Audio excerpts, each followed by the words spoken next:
Mga boses na bihirang mapakinggan, hinaing ng mga pinakamahihirap na sektor ng lipunan, isang simbolo ng pagbabago. Dalay pakiusap sa mga bobot.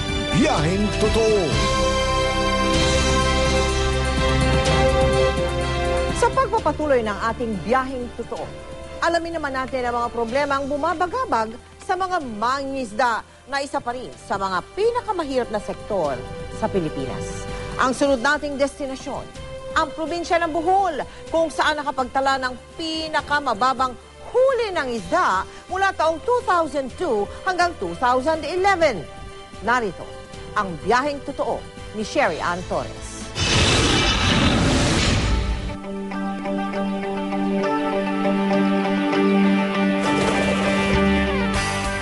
Tanyag ang Bohol dahil dito, at dito. Lugar na kung ituring ay paraiso. Dito rin makikita ang bukod-tanging double barrier reef sa Pilipinas. Isa sa 6 lamang sa buong mundo. Pero sa kabila ng kasiganaang hatid dapat ng malawak at animoy mayamang karagatan, isang komunidad ng mga mangingisda ang nagkukumahog mabuhay sa islang ito. Nakapagtataka, lalo't nasa kalagitnaan ng ganahong double barrier reef ang isla. Gano'ng kahirap mangisda ngayon? Maliliit ng huli namin. Pag umuwi kami dito, yung mga bata, sabi nila, Mama, Papa, mayroon ba kayong huli? Ito lang, konti. Di lang kanlungan at pangitlugan ng mga isda at iba pang yamang dagat, sa mga coral reef o bahura dapat may pinakamaraming isda at may pinakamagandang huli ang mga mangingisda. Pero sa loob ng isang dekada simula 2002, nanguna pa ang Bohol sa mga probinsyang may pinakamalaking pagbaba ng huli. Malaking kawalan, lalo't sa pangisdaan pa naman nakatali ang ekonomiya ng buong probinsya. Bohol is very rich in coastal and marine resources. Unfortunately, talagang nagdi-decline siya. Kaya si Mang Eugenio hanggang ngayon hindi makabili ng sariling lambat. Buong pamilya naman daw kasi ang maghapong lumusong sa dagat. Halos sapat lang ang huli para sa pang-araw-araw na pangangailangan ng kanyang pamilya. Ang kanin at ulam, minsan lang daw magsabay sa hapagkainan. Pag halimbawa hindi nakakakain, yun yung wala kayong huli.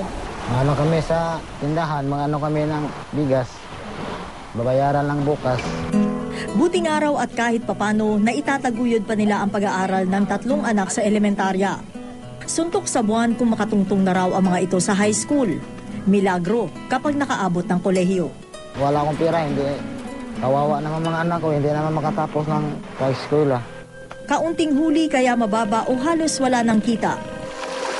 Ang punot-dulo raw ng problema, yung paggamit ng malaking fishing gears at saka yung illegal fishing. This is a very big challenge on the part of the local government unit. Ang daming gastos, mag-maintain ng mga bantay dagat nila. dagdag din sa problema ang overfishing at madalas na pagpasok ng mga commercial fishing vessels sa bahagi ng karagatang nakalaan lamang para sa mga gaya ni na Rosemary. Kung pantay-pantay lang kasi yung pagniningwit namin, siguro mas marami pa tayong huli. Pero yung iba, yung mga illegal, ang dami ng huli. Sa haba ng baybayin ng Pilipinas, sa lawak ng ating pangisdaan, mahirap isiping gutom pa rin ang marami sa ating mga kababayan. At ang sektor na kung tutuusin nangunguna dapat sa pagtamasa ng mga yaman ng karagatan, siya pang pinakamahirap ngayon sa ating lipunan.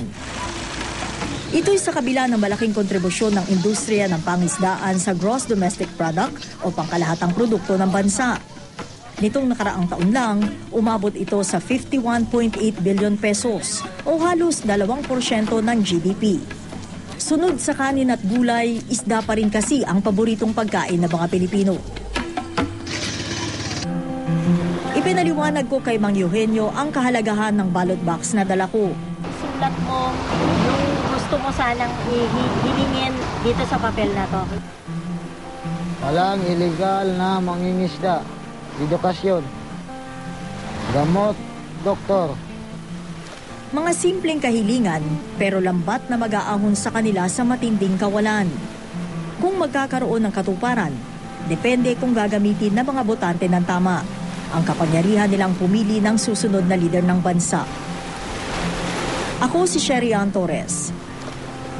Ito ang aking biyaheng totoo.